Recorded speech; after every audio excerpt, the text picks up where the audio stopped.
I'm here with the story so far. Can you please introduce yourself and tell me what you did in the band? Yeah, my name's Kelen, I play bass in the story so far, and cause a little bit of ruckus now and again. Your new album just came out in March. Yeah. Can you tell us a little bit about it? Yeah, so it came out on March 26th. It's called What You Don't See.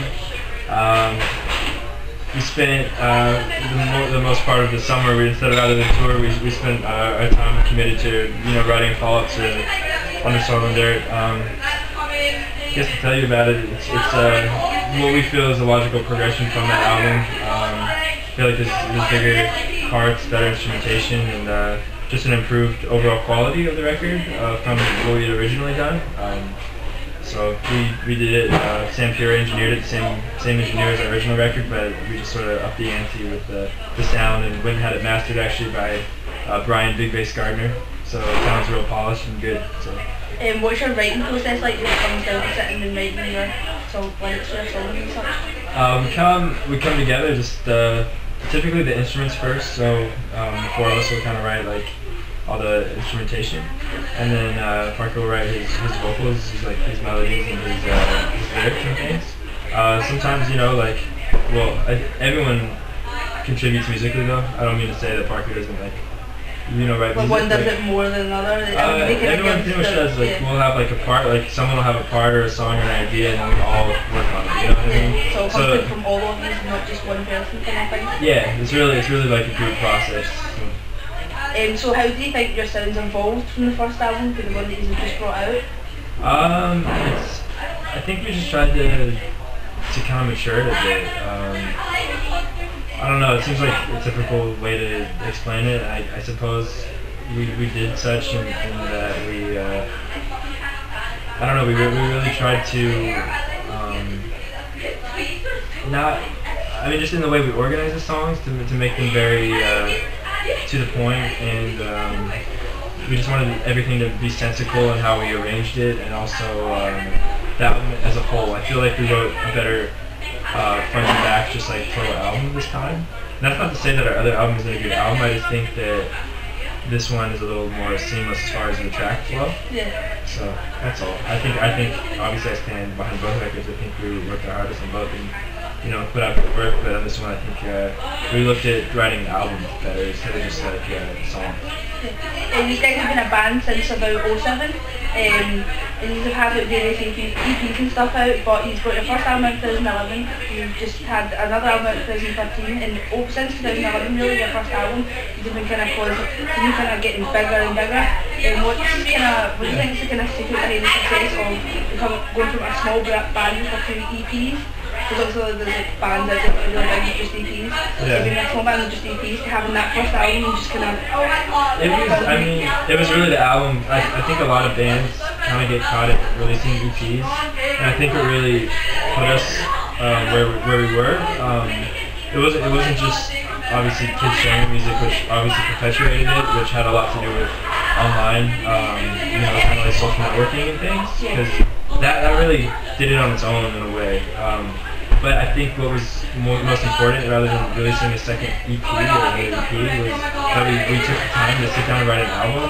Because when you have an album, it's just something a little more, it's more of a landmark, I suppose, than an EP. Because there's something about just there being a collection of 4 or 5 songs that, I don't know what it is, but it seems like, not necessarily less of a release, like there's good EPs, but the albums just kind of stand out more, So I think definitely taking the time to write the album and have that shared, as opposed to another EP, is really what made kids and people who have become our fans see us as something a little more tangible than just a band that's releasing EPs. Yeah, I don't know. I think the album definitely did that. Is it better this time to maybe sit down and take your time to write and record the album rather than maybe writing and recording on tour? Was it a better kind of environment again, kind of thing? Yeah, I think that's why we didn't tour. The first album we had written, we weren't on tour. We had just started touring after we released it. It was the first tour we did was that same year, at least beyond the Northwest. So taking the taking the time outside of tour to write it is pretty important. We saw that too. Because a lot of bands also like they'll fall into the trap of overdoing it at the very beginning with like touring, and so they don't take the time to write. And so we try to break the two parts of our band, which is pretty much producing the music and then touring off of the music into two separate just kind of segments of time. And so it was nice to have that and have a more organized process. So far, what is your favourite song to play live off of the new album? We haven't played all of them yet, but I like playing All Wrong thus far. I like just playing the new songs in general.